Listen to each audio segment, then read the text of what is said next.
J'ai écrit une classe ici qui s'appelle la classe service et qui implémente un pattern très classique en programmation qu'on appelle le pattern singleton. Qu'est-ce que c'est qu'un pattern singleton? Un pattern singleton, c'est un pattern dans lequel on ne veut qu'une seule instance d'une classe donnée.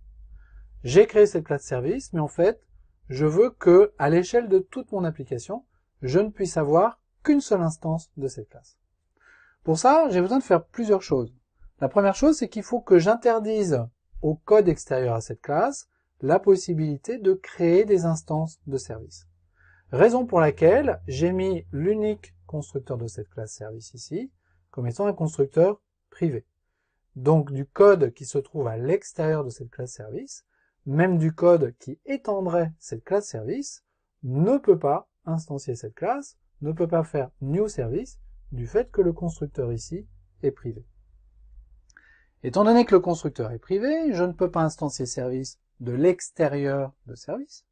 Donc la seule façon que j'ai de pouvoir instancier ces classes service, c'est de l'instancier de l'intérieur.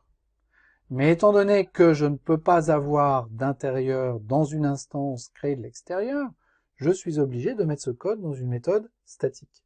D'où cette méthode getInstance, c'est un nom qui est assez conventionnel quand on implémente le pattern singleton.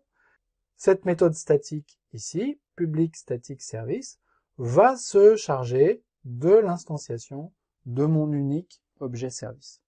Donc public static service getInstance. Si service est nul, donc n'a pas encore été instancié, alors je l'instancie et je le retourne. Donc au premier appel, j'instancie service et je le retourne. Au deuxième appel, service n'est plus nul, donc je ne réexécute pas ce code-là. Donc cette méthode-là est bien censée retourner toujours la même instance. Ça, c'est la façon, j'ai envie de dire, historique d'instancier le pattern singleton. Et s'il faut la retenir, c'est pour se rappeler qu'en fait, elle ne fonctionne pas. Cette façon de faire est buggée, ne permet pas de garantir que je n'ai qu'une seule instance de service à l'échelle de mon application.